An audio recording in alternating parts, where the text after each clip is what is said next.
오늘은 우리 교회에서 지키는 절기 가운데에 맥주 감사절입니다. 맥주 감사절은 조금 전에 우리가 감사라고 하는 제목으로 우리 할렐루야 찬양대에서 찬양을 했지만, 특별히 하나님께서 구약의 이스라엘 백성들에게 지키라고 명령하신 이 3대 절기 가운데 하나입니다. 구약 이스라엘 백성들은 유월절, 그리고 초막절, 그리고 오늘 명하신 이 맥주절, 이 3대 절기, 3대 명절이라고도 부르죠. 이렇게 반드시 지켜야 합니다. 왜 하나님께서 이스라엘 백성들에게 이렇게 명령을 하시고 이렇게 절기를 정해서 지키라고 하셨을까? 그 이유는요, 바로 이 시간을 통해서 하나님께서 그들의 정체성을 다시 한 번 더 깨닫게 해 주시기 위해서입니다. 너희들은 내가 애굽에서 구원한 바로 나의 자녀, 나의 백성, 하나님의 백성이다 라고 하는 그 정체성을 다시 한 번 더 재확인시켜 주시는 거예요. 시간이 지나고 환경이 바뀌어도 결코 잊지 말라는 것입니다. 그리고요, 그 받은 은혜를 기억하고 감사하라고 하는 것입니다. 왜요? 우리는 이 점에서 살아갈 수밖에 없는 연약한 존재이기 때문에 그렇습니다. 성도 여러분, 이것은요 3500년이라고 하는 시간이 지난 지금도 마찬가지입니다. 아니, 지금은요 더 확실하고 분명해졌습니다. 왜요? 메시아로 이 땅에 오신 예수님께서 바로 대속의 십자가를 지심으로 하나님의 구원 계획을 성취하셨고, 또한 부활하심으로 우리에게 부활의 산 소망을 주셨기 때문입니다. 할렐루야. 우리는 분명 죽음을 향해서 한 걸음 한 걸음 옮기고 있습니다. 그러나 우리는 그 죽음으로 끝나는 인생이 아니라 부활의 산 소망을 가지고 우리의 본향, 저 천국을 향해서 한 걸음씩 한 걸음씩 다가가고 있음을 여러분 믿으시기를 주님의 이름으로 축복합니다. 그래서요, 우리 대부분의 교회에서 이 지난 6개월 동안 지켜주신 그 하나님의 은혜를 기억하며 감사하는 절기로 지키고 있습니다. 그래서 우리 교회 역시 해마다 이렇게 7월 첫 주일 맥주 감사절로 지키고 있습니다. 우리가 조금 전에 할렐루야 찬양대에서 이렇게 감사라고 하는 찬양 얼마나 은혜롭게 불렀습니까? 우리 찬양은 곡조 달린 기도라고 했잖아요. 그 찬양 가운데에 우리의 신앙 고백이 다 들어있는 거예요. 그리고 지난 주일 오후에도 우리가 은혜 가운데 불렀던 지금까지 에베네셀이라고 하는 찬양 기억하십니까? 기억하시죠? 예. 지금까지 에베네셀, 여기까지 우리를 구원하시고 오늘 여기까지 인도하신 분이 나의 힘과 나의 능력으로 살아온 것 같지만 그러나 하나님의 은혜인 줄 믿습니다. 네, 지금까지 임마누엘, 지금까지 에베네셀, 그리고 여기 임마누엘. 오늘 지금 이 시간에도 우리 하나님께서 영으로 이 자리 가운데에 우리와 함께 하시는 줄 믿으시기 바랍니다. 그리고 앞으로 여호와 이레, 바로 그 여호와 하나님께서 우리의 삶을 변함없이 인도할 것입니다. 그러므로 나의 가는 길 함께 하시네 믿으시고 믿음으로 그 길을 우리 주님과 함께 걸어가시는 복 있는 우리 성도들 다 되시기 바랍니다. 바로 우리 하나님께서 구약 이스라엘 백성들에게 지키라고 명령하신 이 맥주주를 통해서 바로 오늘도 우리가 교회가 지키고 있는 이 맥주 감사주의를 통해서 다시 한 번 더 깨닫게 해주시는 거예요. 은혜롭게 신실하신 하나님께서 바로 믿음의 조상 아브라함과 약속하신 것을 잊지 않으시고 애굽에서 430년간 노예로 아무런 소망 없이 살아가던 그 이스라엘 백성들을 구원해 주셨습니다. 그들은 아무것도 모른 채 그 하나님의 약속을 잊어버린 채 생활하였는지 몰라도 우리 하나님은 약속하신 것을 하루도 단 한 시간도 잊지 않으시고 기억하시고 바로 하나님의 때에 정확하게 하나님의 방법으로 역사하시는 거예요. 그래서 그들을 이 유월절 그 하나님의 방법으로 그들을 애굽에서 구원해 주신 것입니다. 그리고 그들을 하나님의 백성 삼으시고 그냥 이제 너희들이 알아서 살아가라, 내가 구원했으면 됐지 내가 언제까지 너희들을 책임져야 되냐고 그렇게 말씀하지 않으시고 끝까지 책임져 주셨잖아요. 그 증거가 바로 그들과 언제나 함께 하셨습니다. 할렐루야. 그들이 출애굽한 후에 약속하신 땅 가나안에 들어가기까지 그 광야길, 그 사막길 40년 동안 언제나 함께 하셨습니다. 성경 우리에게 뭐라고 말씀합니까? 구름 기둥과 불 기둥으로 그 사막의 낮의 더위와 밤의 추위를 지키고 보호해 주셨습니다. 아울러 하늘에서 만나를 내려주시고, 또한 우리 하나님께서 동풍을 불어서 메추라기를 보내주셔서 그들을 먹여주셨습니다. 또한 사막길 가는 동안 목이 마른 그들에게 갈증이 일어서 하나님을 향해서 때로는 원망하고, 또 베푸르신 그 은혜를 잊어버리며 또 하나님을 원망할 때도 하나님은 그것을 다 받아주셨습니다. 그들에게 생수를, 바위에서 생수를 내셔서 그들을 마시게 하셨습니다. 오직 하나님께서, 오직 하나님만이, 오직 그들과 함께 하시는 하나님만이 바로 이렇게 하실 수 있는 거예요. 그런가 하면 이 광야길 뿐만 아니라 약속의 땅 가나안에 들어가서도 이제는 농사를 지을 때에도 하나님께서 때를 따라 이른 비, 늦은 비를 보내주셔서 추수를 하게 하시고, 또한 그곳에서 생활하는데 조금 더 어려움이 없도록 하셨습니다. 이뿐만 아니라 하나님께서 그들과 언약을 세울 때에 그들에게 1000대까지 은혜를 베푸시겠다고 그들에게 계명을 주시면서 약속하셨습니다. 뭐라고 말씀합니까? 나를 사랑하고 내 계명을 지키는 자에게는 내가 1000대까지 은혜를 베푸느니라. 여러분, 1000대, 우리의 생각 바뀌잖아요. 우리가 셀 수 없는, 우리가 상상할 수 없는 그런 시간입니다. 1000대까지라고 하는 이 말씀을 통해서 우리가 알 수 있듯이 하나님께서는 그의 백성들에게 어느 한순간이 아니라, 일시적인 것이 아니라, 한번 따라서 할까요? 영원히, 영원히 함께 하시겠다라고 하는 약속이자 영원히 은혜를 베풀어 주시겠다라고 분명하게 약속하십니다. 바로 그것이요, 지금까지도 변함이 없는 거예요. 바로 언약에 신실하신 하나님께서 그 약속을 실천하시기 위해서 이 땅에 메시아를 보내주셨습니다. 선지자를 통하여서 이 예언하신 메시아, 그 메시아가 누굽니까? 바로 예수 그리스도십니다. 바로 2000년 전에 우리 하나님께서 바로 하나님의 때에 이 땅에 하나님의 인간의 몸을 입고 직접 이 땅에 오신 거예요. 바로 그 언약을 이루시기 위해서. 우리 예수님은 바로 십자가의 죽으심으로 그 하나님의 약속을 성취하셨습니다. 그래서 요한복음 3장 16절 말씀 그대로입니다. 하나님이 세상을 이처럼 사랑하사 독생자를 주셨으니 이는 그를 믿는 자마다 멸망하지 않고 영생을 얻게 하려 하심이라고. 여러분, 오해하지 마시기 바랍니다. 하나님의 목적은 구원이지 심판이 아닙니다. 만약에 하나님 목적이 심판이었다면 독생자 예수 그리스도를 보내주실 필요가 없습니다. 그냥 가만히 내버려 놓으면 그들이 영원 심판을 받아서 영원하게 멸망당할 수밖에 없는 존재들이잖아요. 그런데 하나님께서 바로 독생자 예수 그리스도를 보내주시겠다고, 메시아를 보내주시겠다고 약속하셨고, 바로 그 메시아가 오셨고, 바로 그분이 십자가에서 대속의 십자가를 지심으로 바로 그 약속을, 그 구원을 성취하신 것입니다. 할렐루야. 그런데요, 우리의 행위로는요 결코 구원을 받지 못합니다. 뭐라고 말씀하죠? 이는 그를 믿는 자마다 멸망하지 않고 영생을 얻게 하신다라고 분명히 말씀합니다. 우리의 행위가 아닙니다. 우리 행위로는 결코 구원을 받지 못합니다. 구약에서 율법과 계명을 지킨다 하더라도 그것이 구원의 이유가 되지 못하기 때문에 하나님께서 그들에게 은혜를 베풀어 주시겠다고 약속하셨습니다. 그 약속을 지키시기 위해서 바로 예수 그리스도를 보내어 주셨습니다. 저와 여러분이 구원받을 만한 그 어떤 자격이나 공로가 없음에도 불구하고, 한번 따라서 할까요? 전적인 하나님의 은혜로, 바로 구원을 받기 위해서 저와 여러분들이 어떤 한 일은요 0.00001%도 없다는 거예요. 100% 다 하나님의 은혜라고 하는 것입니다. 그 하나님의 은혜로 예수 그리스도를 믿고 구원받았습니다. 할렐루야. 여러분, 이것을 하나님의 은혜가 아니면 그 무엇으로 설명할 수 있겠습니까?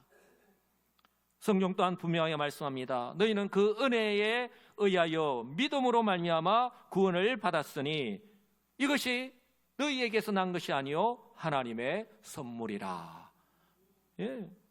그 은혜에 의하여 믿음으로 말미암아, 우리가 믿을 수 있는 것도 하나님의 은혜라고 말씀합니다. 구원과 관련해서는 우리에게서 난 것이, 우리가 한 것이 하나도 없다라고 성경은 말씀합니다. 왜냐하면 저와 여러분들이 우리의 모습을 너무나도 잘 알잖아요. 우리는 죄로 인해서 전적으로 부패하고, 그러니 우리가 전적으로 부패하니 우리가 생각하는 것이나 우리가 말하는 것이나 우리가 살아가는 것 모든 것들이요 다 나타나는 것이 무엇입니까? 살리는 것이 아니라 죽이는 것밖에 없는 거예요. 이처럼 죄로 인하여서 전적으로 부패하고 타락하고 이미 그 영혼이 죽었고, 그러니 영원한 형벌을 앞둔 무능한 죄인에 불과하기 때문입니다. 이런 인간이 구원을 위해서 할 수 있는 것이 무엇이 있겠습니까? 오늘 말씀처럼 오직 하나님의 은혜가 바로 구원의 근거임을 우리 성경은 우리에게 분명하게 말씀하고 있습니다. 그런데 더 놀라운 것은 바로 이처럼 놀라운 은혜를 저와 여러분이 받았습니다. 할렐루야. 예. 얼마나 큰 은혜를 저와 여러분이 받은지 모릅니다. 비록요 지금 현재 저와 여러분이 살아가는 삶의 환경이 육체적으로 경제적으로 또한 여러 가지 복잡다단한 그런 관계 속에서, 사람들과의 관계 속에서 불편함이 뒤따르고 또한 만족하지 못하는 그런 삶을 살아가고 있다라고 하더라도 바로 하나님께서 저와 여러분 한 사람 한 사람에게 선물로 주신 바로 성령의 은혜로, 바로 저와 여러분 한 사람이 예수는 그리스도임을 믿고 고백하는 은혜를 주셨기 때문에 이 구원을 받았다라고 하는 사실을 결코 잊지 마시기 바랍니다. 결코 흔들려서는 안 됩니다. 그러므로요 이 세상을 살아가는 동안에 이 은혜를 결코 잊어서도 안 되고, 그러므로 날마다 범사에 감사하면서 살아가기 위해서 우리가 정말 자주 부르는 찬양, 원하고 바라고 기도합니다라고 하는 그 찬양의 가사대로 우리 하나님을 믿고 기도하시는 우리 성도님들이 다 되시기를 주님의 이름으로 축복합니다. 예, 하나님께서 은혜의 방편으로 우리의 힘과 능력으로 살아갈 수 없으니 하나님께서 은혜의 방편으로 우리에게 주신 이 기도의 능력을 우리는 날마다 삶 가운데서 누리면서 살아가시는 복 있는 성도들이 다 되시기를 주님의 이름으로 축복합니다. 여러분 그 찬양 가사의 내용 잘 아시죠? 이 세상을 살아가는 동안에 나의 힘을 의지할 수 없으니 기도하고 낙심하지 말 것은 주께서 참 소망이 되심이라. 믿으십니까? 주의 길을 걸어가는 동안에, 나 혼자 가는 것이 아닙니다. 우리 주님께서 나와 동행하십니다. 주의 길을 걸어가는 동안에 세상의 것 의지할 수 없으니 감사하고 낙심하지 말 것은 주께서 참 기쁨이 되심이라. 아멘이십니까? 그렇습니다. 그렇기 때문에요 우리의 삶이 이렇게 변화되어야 될 줄 믿습니다. 하나님의 꿈이 나의 비전이 되고 예수님의 성품이 나의 인격이 되고 성령님의 권능이 나의 능력이 되길 원하고 바라고 기도하시고 그렇게 삶 가운데 누리면서 살아가시는 우리 복 있는 우리 성도들 다 되시기를 주님의 이름으로 축복합니다. 예. 이처럼요 기도의 능력을 체험하였던 교회가 있습니다. 고난 속에서 하나님의 능력이 나타났던 교회가 있습니다. 바로 안디옥 교회입니다. 이렇게 지도에 나와 있는데요 저 지명을 잘 보시기 바랍니다. 여러분 안디옥 교회는 언제 세워졌습니까? 바로 예루살렘 교회가 큰 박해가 있을 때에 흩어진 성도들이 이방 지역인 이 안디옥 지방까지 와서 복음을 전하고 세운 최초의 이방인 교회입니다.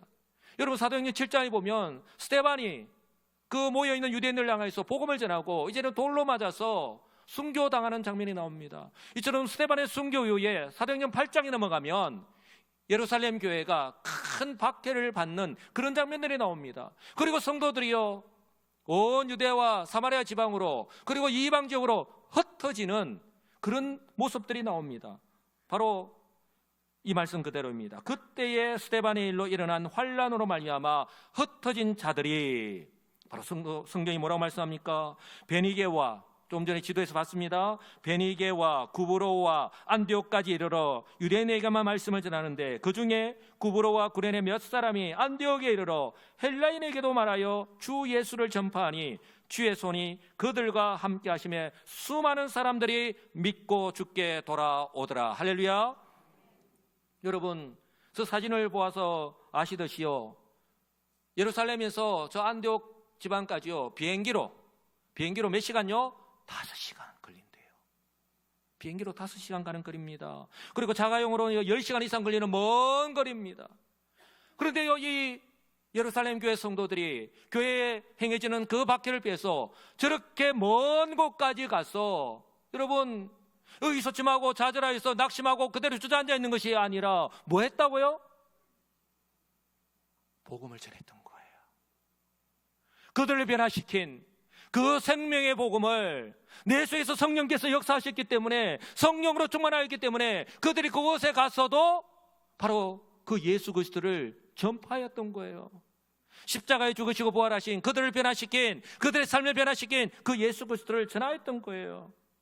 바로 하나님께서, 우리 주님께서 성천하심에서 명령하신 사도행전 1장 8절 말씀 그대로 복음을 통한 하나님 나라를 확장하기 위해서, 바로 하나님의 때에 우리 사람들은 이해할 수 없지만 바로 이 박해라고 하는 하나님의 방법을 통해서 예루살렘 교회 성도들을 강제로 흩어버리신 거예요. 왜요? 왜냐하면 이렇게 하지 않으면 그들은 결코 예루살렘 교회를 떠나지 않을 것이기 때문입니다. 사람들은요, 누구나요, 부흥하면요 안주하려고 하는 그런 본성이 있습니다. 저와 여러분들도 마찬가지예요. 그래서 하나님께서 강제로 이 박해라고 하는, 세상은 결국 이해할 수 없는 그 방법을 통해서 강제로 흩으신 거예요. 또 어떻게 할 수 있냐고요? 이것은 흩어진 그들이 자발적으로, 여러분, 조금 전에 제가 말씀을 드렸습니다. 그들이 나를 변화시킨 그 예수 그리스도, 내 속에 성령이 충만하기 때문에 그들이 그곳에 흩어져서 낙심하고 숨어있고 좌절하면서 가만히 앉아있는 것이 아니라 그 먼 곳까지 가서 주의 생명의 구원의 복음을 전했다니까요. 디아스포라 유대인들은 물론이고 이 이방 지역까지 가서 복음 전하는 것을 통해서 우리가 충분히 알 수 있습니다. 사랑하는 성도 여러분, 이처럼요, 복음은, 한번 따라서 할까요? 복음은 순종하는 성도들을 의해서, 우리 하나님은요 모든 사람들을 통해서 다 역사하지 않습니다. 우리 하나님은요, 하나님 말씀하실 때에 그 말씀을 듣고 내 생각, 내 방법, 내 계획과 다르다 할지라도 그럼에도 불구하고 하나님의 말씀이기 때문에 겸손히 순종하는 사람들을 통해서, 그것이 불과 극소수의 사람이라 할지라도 그렇게 순종하는 성도들에 의해서 계속해서 그 복음이 전파되었고, 그래서 140년 전에 우리나라에도 복음이 전파되었고, 그 아까운 엘리트 젊은 선교사들이 우리나라에 와서 그들의 미래가 보장된 것을 뒤로하고 그 복음을 들고 우리나라에 와서 그 젊은 꿈을 펼치기도 전해서 순교한 우리 선교사들 때문에 오늘 그렇게 전해진 복음을 듣고 우리가 믿고 구원받고 지금 이 시간에 우리가 예배를 드리고 있는 그 은혜를 누리고 있음을 믿으시기 바랍니다. 중요한 것은 이처럼 흩어진 그 유대인들이요, 안디옥 지방에 이처럼 복음이 전파되어지고 놀라운 부흥의 역사가 일어났다라고 하는 사실입니다.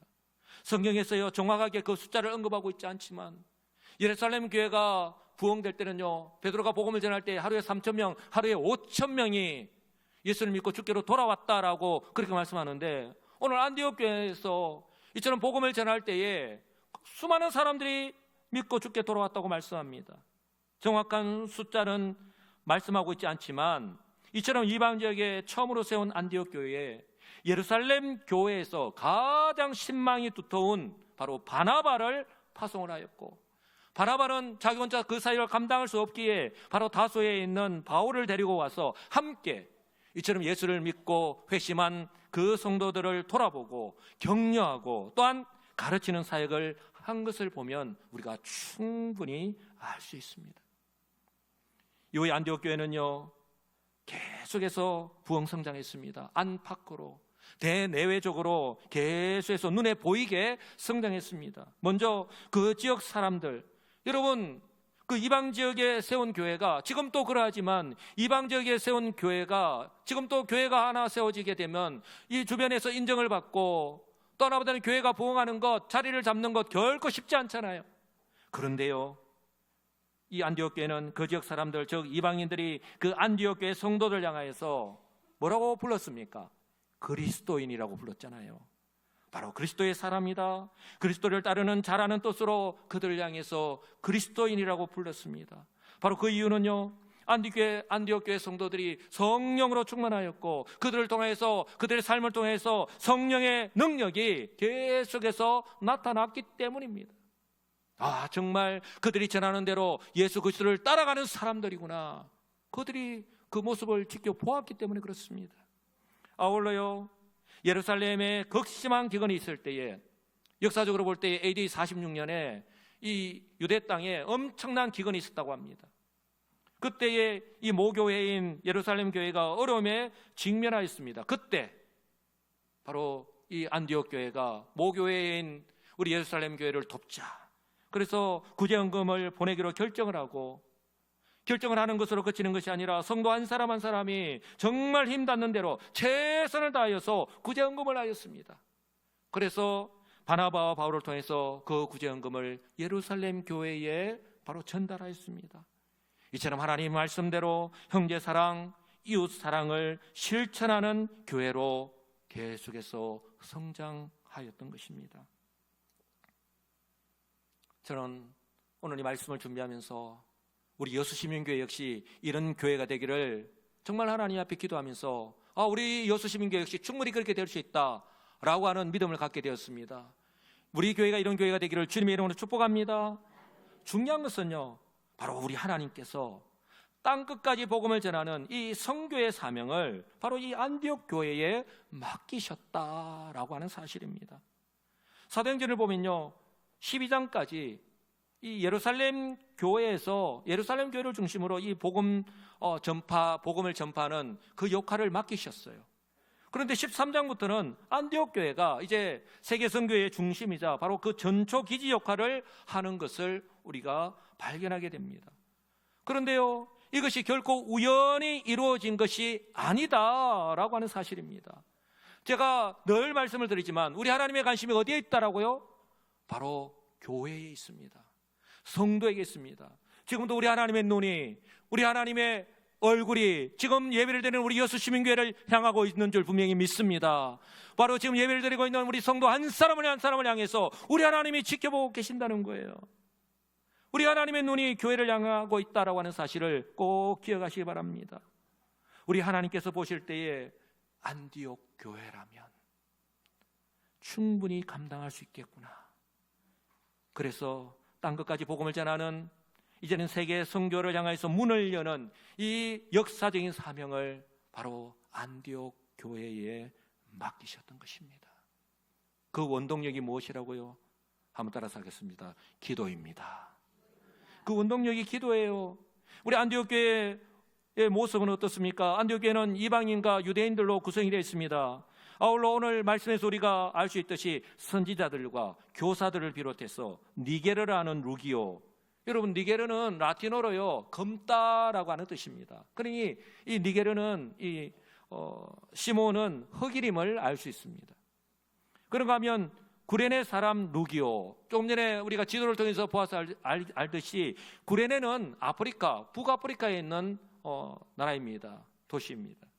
그리고 분봉왕 헤롯의 적동생 마나엔과 그리고 바나바와 사울에 이르기까지 정말 다양한 은사를 가진 사람들, 다양한 직분, 다양한 계층, 다양한 인종의, 그리고 유대인과 회심한 이방인들까지, 여러분 정말 외형상으로 볼 때에 그들의 생각이, 마음이 하나가 되는 거 정말 어려워 보이잖아요. 정말 하나가 될 수 있을까?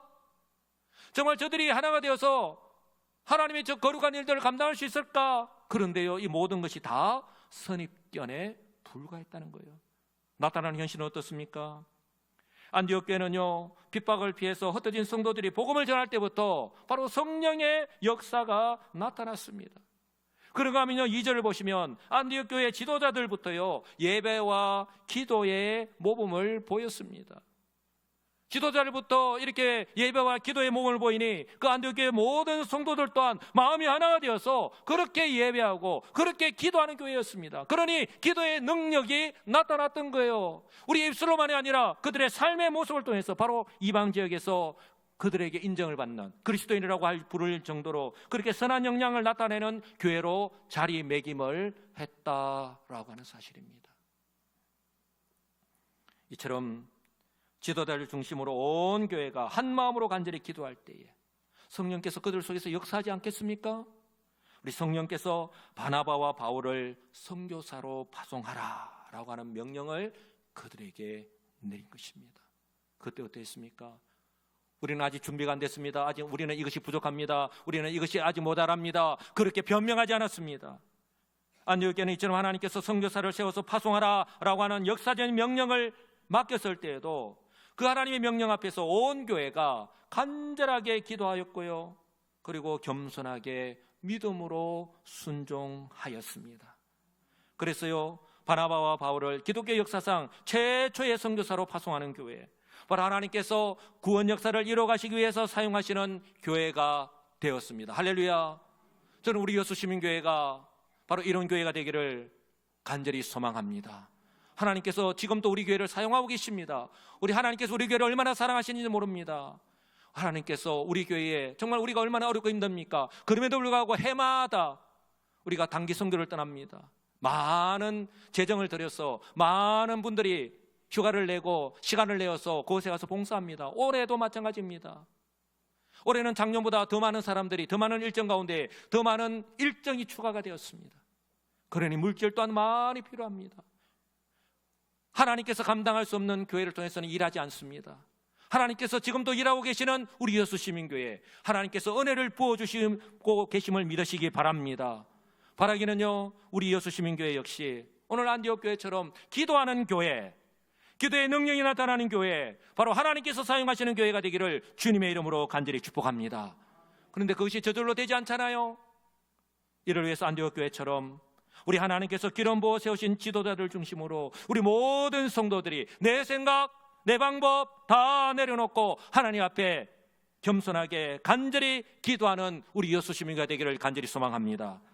아울러요, 이처럼 우리 온 교회가 마음이 하나 되어서 기도할 때에 우리 성령의 역사하심이 우리 성도들의 삶을 통해서, 변화된 삶의 모습을 통해서 나타나는 그런 은혜로운 우리 교회가 되기를 주님의 이름으로 축복합니다.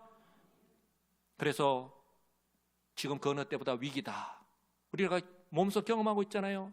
모두 다 위기라고 하는 이때에 오히려 하나님의 은혜의 역사가 우리 교회 가운데 나타나고 우리가 그것을 목도하고 계속해서 우리 하나님께서 사용하시는 우리 교회가 되기를 우리 주 예수 그리스도의 이름으로 간절히 축복합니다.